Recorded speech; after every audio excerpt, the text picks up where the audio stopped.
Halo sobat, selamat datang kembali di channel kami Dunia Berita dengan berita-berita terhangat, terupdate di hari ini. Jangan lupa like, komen, dan subscribe-nya. Mantap! Modiar. Partai Demokrat mau jebak PDIP, dimentahkan oleh Puan, Kadroen pun kecewa berat. Yang namanya persaingan atau rivalitas itu memang berbeda dengan kerjasama. Karena kalau persaingan, untuk bisa menang harus ada yang kalah. Sedangkan kalau kerjasama, sama-sama menang. Nah, dalam politik yang menonjol justru persaingan ini. Masing-masing partai bersaing untuk mendapatkan suara terbanyak dari masyarakat. Tidak hanya bersaing dengan partai lain, tapi beberapa partai juga harus bersaing dengan pecahan partainya sendiri.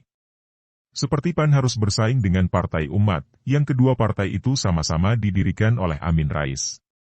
Kemudian PKS harus berebut suara dengan Partai Gelora, yang kita tahu sendiri bahwa Partai Gelora didirikan oleh mantan Presiden PKS, Anies Mata.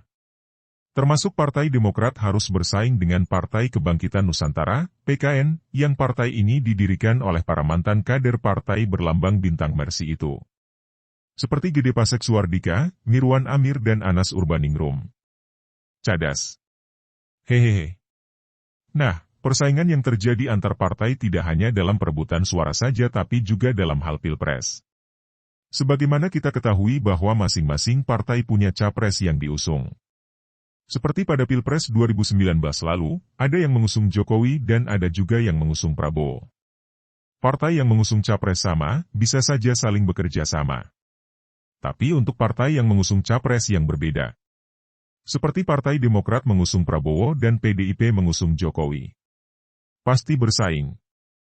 Nah, karena begitu sengitnya persaingan tersebut dan ditambah dengan SBY yang kala itu membohongi Megawati, sampai-sampai PDIP mengatakan tidak akan berkoalisi dengan Partai Demokrat pada pemilu 2024.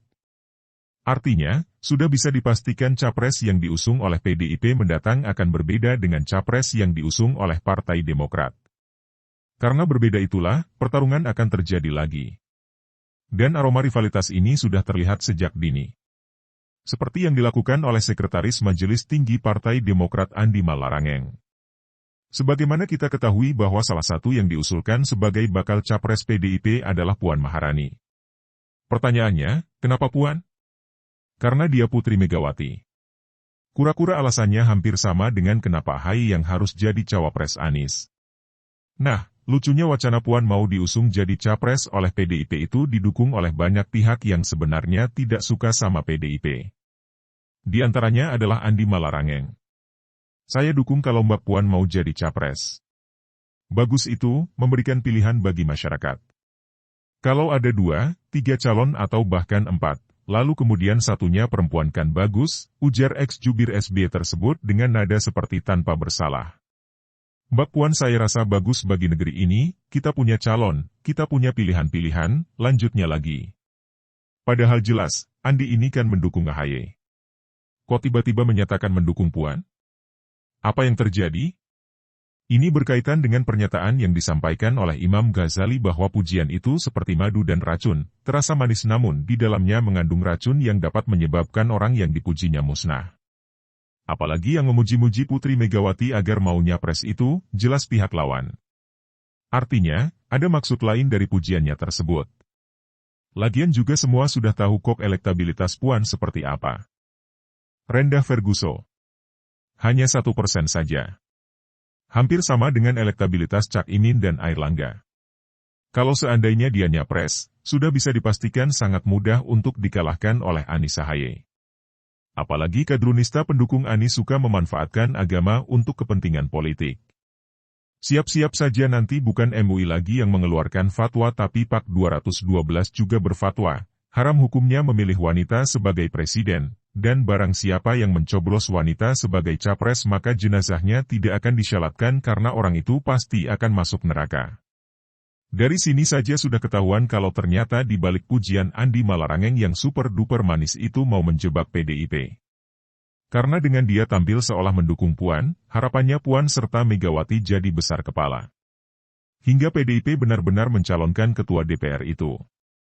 Nah ketika Puan bertarung dengan Anies maka Anies akan menang dengan mudah. Dan ketika Ahy jadi wapres Anies maka jadilah Partai Demokrat turut berkuasa. Hanya saja manusia boleh saja berencana, termasuk berencana jahat. Tapi yang namanya kehidupan ini terkadang tidak sesuai rencana Ferguson. Harapan Andi Malarangeng, Puan yang diusung oleh PDIP sebagai capres. Gak tahunya baru-baru ini mantan Menko PMK itu mengatakan capres yang diusung oleh PDIP tidak harus dirinya. Atau dengan kata lain, meskipun ia anak kandung Megawati dan cucu Soekarno, tidak berarti dia yang akan bertarung di Pilpres 2024. Hahaha.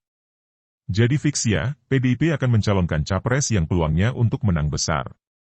Sudah terbukti kok pada Pilpres 2014 dan 2019 lalu, PDIP tidak mengusung Trah Soekarno sebagai capres tapi malah mengusung Jokowi yang kala itu elektabilitasnya cukup tinggi.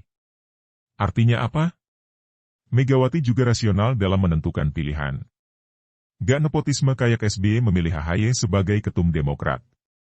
Lagian juga, Andi Malarangeng itu kan koruptor yang pernah 4 tahun masuk penjara lantaran turut nilep dana proyek pembangunan Wisma Atlet Hambalang. Mana orang percaya lagi sama dia? Hahaha. Sumber, seword.com. Terima kasih telah mengunjungi channel kami, semoga bermanfaat, salam sejahtera selalu, jangan lupa like, komen dan subscribe-nya, sampai jumpa lagi di berita-berita kami.